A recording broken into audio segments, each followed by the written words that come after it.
Hello. In the endless wait for Silksong, people have come up with an incredible amount of challenge runs to bide their time. These can range anywhere from incredibly difficult modded bosses to randomizers with the most cursed settings, or even beating Pantheon 5 on all bindings without using spells or upgrading the nail, while also doing it hitless. Yes, someone has actually done that. It's insane. It's honestly dumbfounding how much people are willing to push this game to its limits. It was that last challenge I mentioned that brings us to this video today. I had been speedrunning Sekiro Shadows Die Twice for several months, over on my Twitch where I stream almost daily, come hang out, and while I'm chilling you should also subscribe because it helps me make more content, thanks. When I happened upon the video for that challenge on my YouTube feed, it gave me a hankering to have another Hollow Knight arc, but the question was, what would I do? I'd been speedrunning for around 6 months and kind of wanted a break from it, but I also didn't want to do another incredibly difficult challenge like Blindfolded again. I needed a good middle ground, something that had a casual air about it, while still being a fun and interesting challenge for myself. But what could it be? Enter HITLESS Randomizer. It was the perfect storm. Not only is HITLESS generally a safe bet when it comes to a challenging run, it also has the fun addition of not knowing what tools the game is going to give you to complete the game, which in turn adds another layer of complexity to the challenge. You need to have an incredible amount of game knowledge to know what checks you're able to access, as well as which of those checks are the safest to get to hitless-wise. For the uninitiated, killing False Knight would normally net you the city crest, but in a randomizer, it turns into one of the aforementioned checks, turning it into anything from Grubberfly Elegy to a Dreamer. Speaking of, let's go over the settings I decided on for this run. I wanted to include as much as I could, while also keeping the challenge feasible. I'm not about to randomize Georocks and Soul Totems in a challenge run. That would make each attempt umpteen hours long. Here's what I landed on. Randomized Dreamers, Skills, Charms, Keys, Mask Shards, Vessel Fragments, Pale Ore, Charm Notches, Geo Chests, Relics, Rancid Eggs, Stags, Maps, Whispering Roots, Grubs, Lifeblood Cocoons, Boss Essence, and Boss Geo. Most of these are self-explanatory, but the two at the end helped make this challenge more interesting. I wanted to include as much content from the game as possible without going overboard, and I have a decent amount of experience doing bosses hitless, so I was more than happy to add things like Soul Tyrant and Failed Champion to the randomizing pool. Obviously, we excluded any kind of skip that would require us to take damage, as that would have the possibility of making some impossible seeds. I decided to not have any novelties as I have past experience with splitting items apart, and it makes randomizers pretty not fun in my opinion. While it may have made the challenge more interesting, I think it's the kind of difficult that comes from torturing the player, rather than allowing the player to showcase their skill, so I left it on the basic setting. Along those lines, there are also no curses, and I have major items duplicated. The start location is random, cost randomization is standard, and the only starting items we have is 450-ish Geo. Alright, the stage has been set. The challenge is before me. I started attempts, and suffice it to say that the first one did not go that well. I ended up finishing the run at 121 hits, at a little over 2 hours long. In my defense, I hadn't played the game in like 6 months or something, so I was also de-rusting. Anyways, within the week that number was slowly coming down. I was acclimating myself to the map and etching the check locations into my brain. I didn't really need to reset that often as I still had a lot of wiggle room on the hit counter, so I could have been playing much more carefully, but for the sake of de-rusting, this would be fine. Eventually, I had the hit counter down to the teens. Along with that, however, came a copious amount of resets. Getting a run started was becoming harder and harder, as I generally wouldn't find a good amount of movement until 30 to 40-ish minutes into a run if I was unlucky. 3 weeks into the challenge, a pattern started to emerge. Runs would generally follow one of 3 different starts. Since the start location is random, and I start with no items, the game would try to start me in a spot I had access to a decent amount of checks in, as that would generally give me some kind of movement to open up the map a bit more. Most commonly, the run would give me a way into Crossroads, as that's where a large amount of early game checks reside. This could appear in different ways. Oftentimes I would spawn in an odd spot, only to find the crossroads stag and rush straight there. Another common start was anywhere in Green Path, although oddly enough a majority of these Green Path runs started in this one room halfway into Fog Canyon. Anyways, this one is also self-explanatory, as it's still very early in the game progression-wise, and there aren't many checks you're locked out of getting. You do eventually need a way out of here, but with all these checks it easily becomes feasible to escape to fungal wastes through Queen's Station via Crystal Dash, Mothwing Cloak, Monarch Wings, etc. The final and hardest start that came up the most often was the right side City of Tears seed. These were the worst and most difficult because A, there aren't that many checks on the right side of the city, B, the enemies here are scary when you have no movement options, specifically these large fellows, and C, in order to reach most of the checks, you need to do this incredibly dangerous skip in King's Station, involving a very tricky enemy pogo that needs very specific movement. Another pattern that became apparent was the early movement options I would find, or rather, the lack thereof. I found Mothwing Cloak the majority of the time, but surprisingly the next most common movement was Monarch Wings. Finding Mantis Claw early almost never happened. I'm not entirely sure why, although I did notice a very large portion of the map opens up once you have Claw, so maybe the game just didn't want to make the seeds too easy. Anyways, it was around 5 weeks into the challenge now, and progress was going amazingly. I had the PB at a single hit. I wish I was smarter and saved footage of those attempts, but suffice it to say that when I lost them, I was insanely tilted, so saving the footage was not on my mind.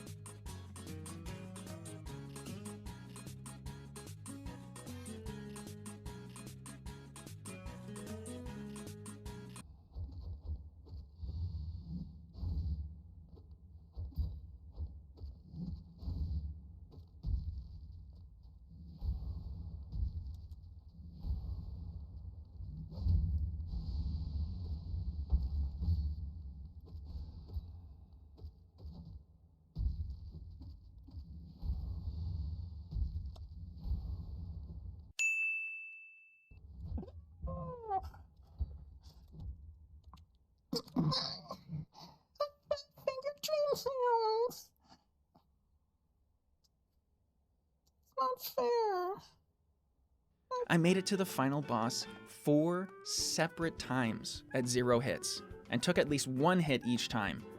Anyways, 2 months into the challenge, I finally get the run. It wasn't anything too crazy, the seed wasn't easy, but I managed to play incredibly well. Let's go over it. We started in Ancestral Mound, a great start as that puts us right in the heart of Crossroads. This'll be an easy early game. I worked my way around and managed to find Grimchild, which is a great thing to find early. There are 5 checks locked behind Grimchild, the 3 unbreakable charms from Divine, the Grimchild check itself, and the charm notch from killing Grim. Not the end-all be-all of a run, but it's still convenient to find this early. We check out the grub rewards and don't find anything good. At this point, our only out can come from one of the 2 shops in Dirtmouth. Iselda had a pale ore, we'll come back for that later, and Sly also had nothing. This wasn't good. There was a single check left in Crossroads, but it was incredibly likely I would get hit trying to get it. I'm talking about the mask shard behind the Golem Gauntlet in this one room in Crossroads. It's easy enough with Dash or Crystal Dash. However, we don't have that. 90% of the gauntlet is easily doable, but you can't make it through this last section just by holding left. You need to fit in between these 2 golems, which is much easier said than done.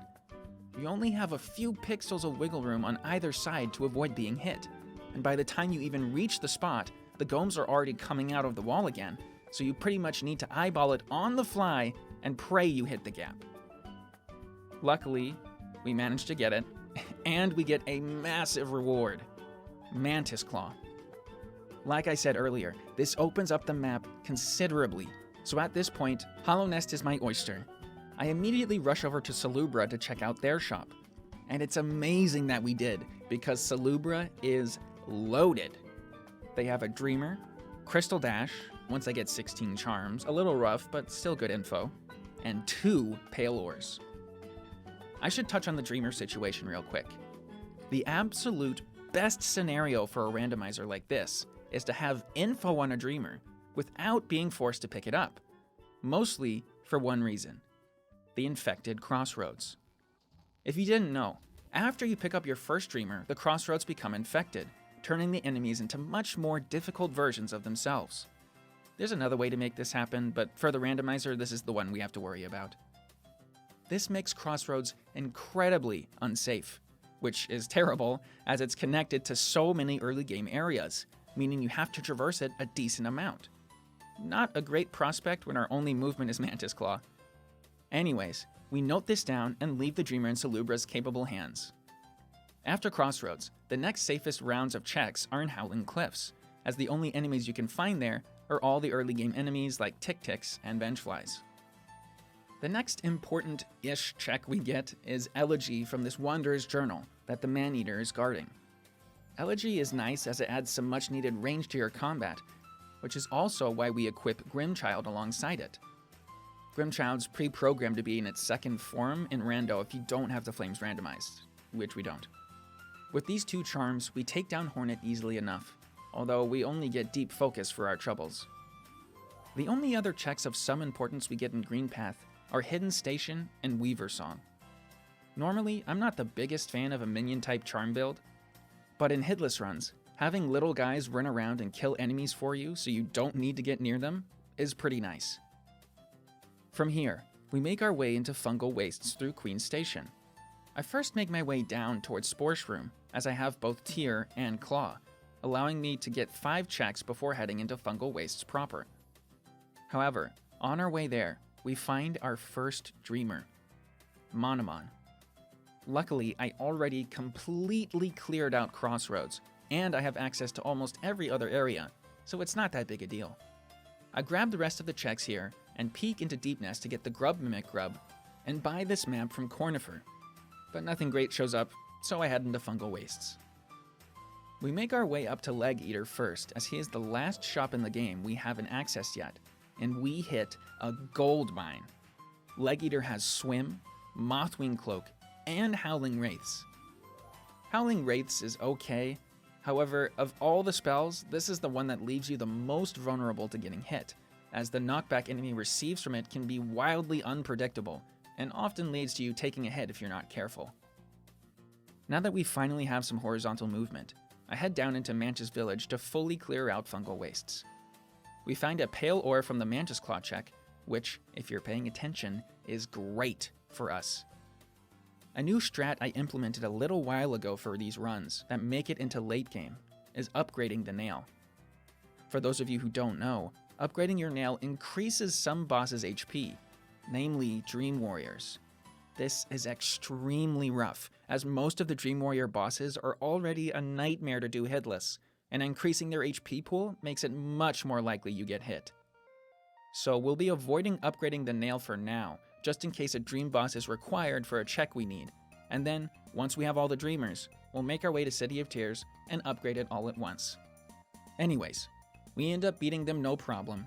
Unfortunately, we don't get any major checks as a result, only picking up Soul Eater from this Geo chest, an absolute steal at only 2 notches to equip it.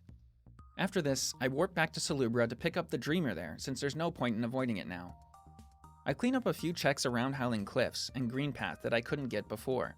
Then I head over to Ancient Basin. Cornifer has nothing useful, but the fountain has Desolate Dive. Unfortunately, we need 3,000 Geo for it, so we head on our merry way. Our goal right now is to get into City of Tears, our only avenue there being through this long room and basin. It can be a little scary with these lance throwers, but with our minions, we're able to keep enough distance to let them do the killing, while we kite backwards safely.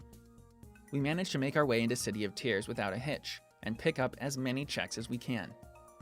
After clearing the left side of City, I make my way up through this elevator room into Soul Sanctum. We're not actually going into Soul Sanctum right now, it's just better to do this fight against the Soul Warper than the arena on the left with the equipment we have right now. We talk to Cornifer, and our third and final dreamer. We are officially in go mode, meaning we have everything we need to finish the seed and can begin proceeding to the end of the game.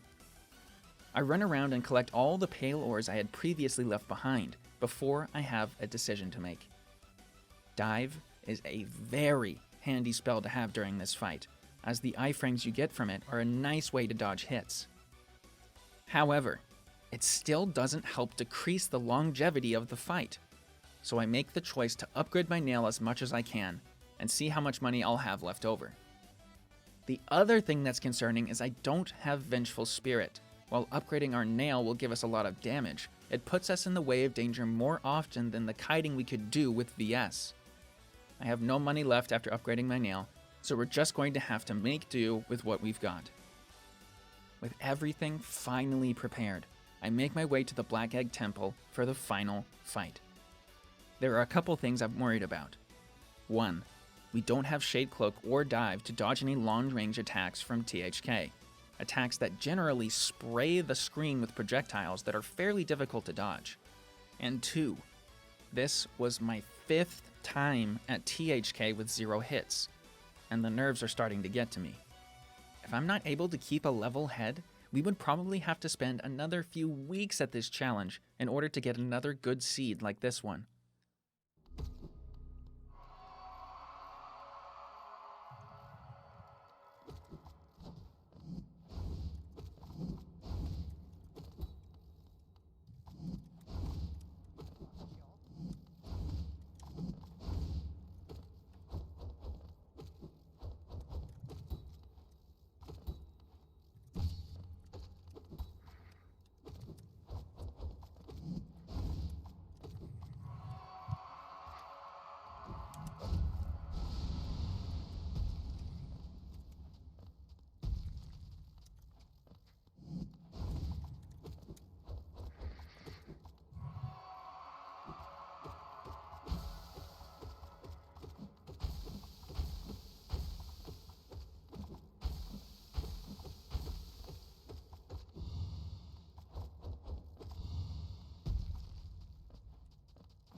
Yes!